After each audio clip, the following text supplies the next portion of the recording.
this highlighted ayah, the reason I highlighted this, if you look carefully, قَدْ أَفْلَحَ مَنْ تَزَكَّى. Okay, Allah has used the, what bab is this? Family 5, tazakka.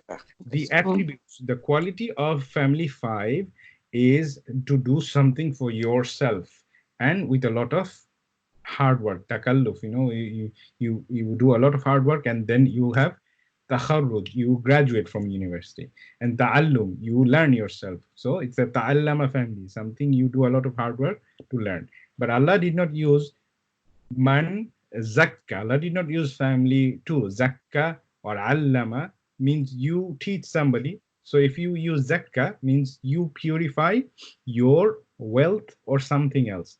But here Allah used you do it to yourself. The reason I'm saying this, if you look carefully, the next ayah, وَذَكَرَ اسْمَ رَبِّهِ فَصَلَّى. Look at the two ayah together. That you purify yourself and then you mention Allah's name and then you pray. The prayer is after your purifications. This has a deep significance. If you look carefully, tazakka comes from zaka yazku. Zaka wa. Okay, zaka wa. The family word is za ka and wa. That gives us what is the verb of this? Zaka and yazku. Zaka yazku is the verb. So it's, and what does it mean? The family one, what does the root meaning of this? The base meaning is to purify and to grow. There's two meanings, purify and to grow, and purify your heart, yourself. So if somebody says yazku al-qalbu, that his heart has purified, it has like a passive meaning, yazku al-qalbu. But family 5 Allah use, which also has like a passive meaning in transitive, that it happens to yourself, but it takes a lot of hard work. The difference between this one, Zaka Yazku and Tazaka, it takes a lot of hard work, okay? Zaka Yazku. And the reason Allah didn't use family 2, Zakka, Yuzakki, is because Allah is talking about yourself. And what does aflaha mean? Go back to the two words before. Qad aflaha means to become successful. Now we put all these meanings in the ayah now and try to translate again.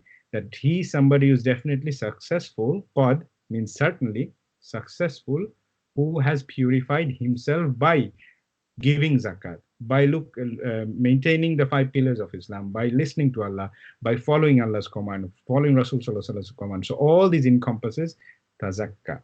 Now, how do I know this? Obviously, you read tafsir, but looking at all the ayah, Allah has mentioned zakat. What's the noun of this? Masdar of this zakayasku is zakat. Zakat. Anytime Allah says the word zakat, that gives zakat, Allah has said it about, I think, more than 20 times. Aqimus salah wa atu zakah. Wa atu zakah. That you establish prayer and then you give zakah. So first Allah says prayer, and then Allah says you give zakah. But here Allah has reversed it. Allah says first you give zakah and purify yourself, and then you pray. The reason is, again, very interesting. Reason is, Surah A'la, Allah says what? Alladhi yu'ti malahu. What's the word after this?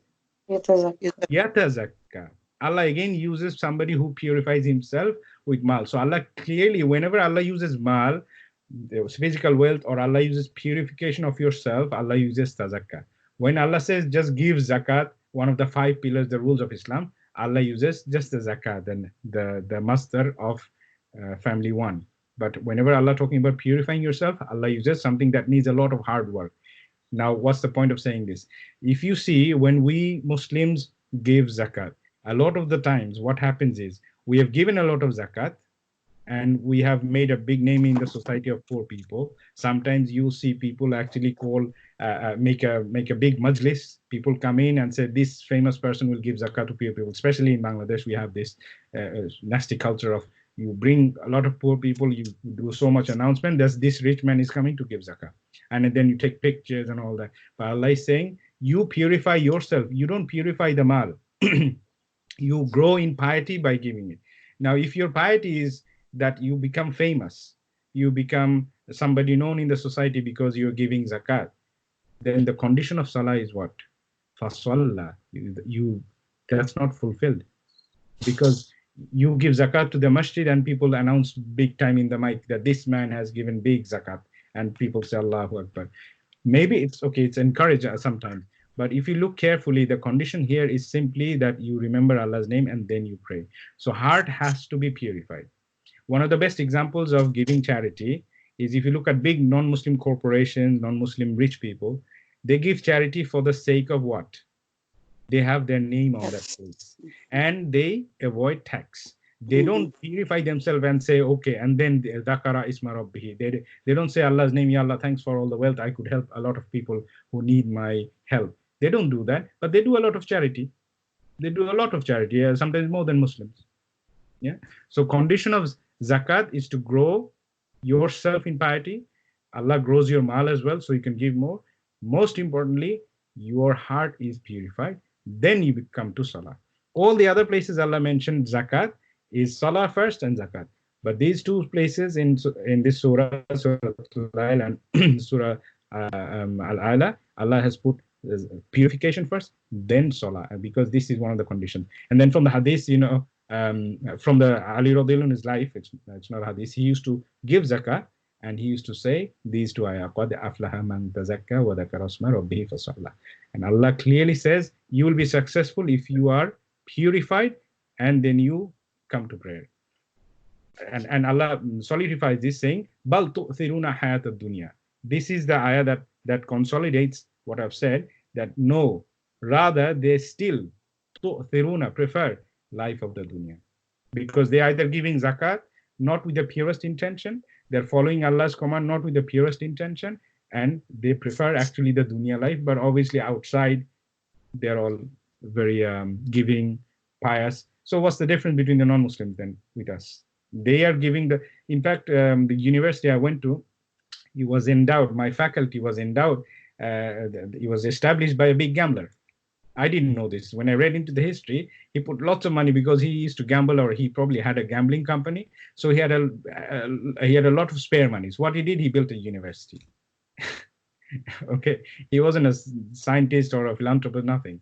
So a lot of the time we have to know what is happening in the society in the name of charity. Does it purify our heart or not? If it did, then only 1% of the wealthy people wouldn't be in the world. There will be a lot of people who are not living in the poverty line.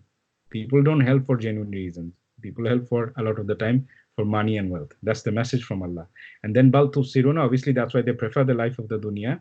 Wal akhiratu khayru abqa. Then Allah is reminding that akhirah is better and everlasting.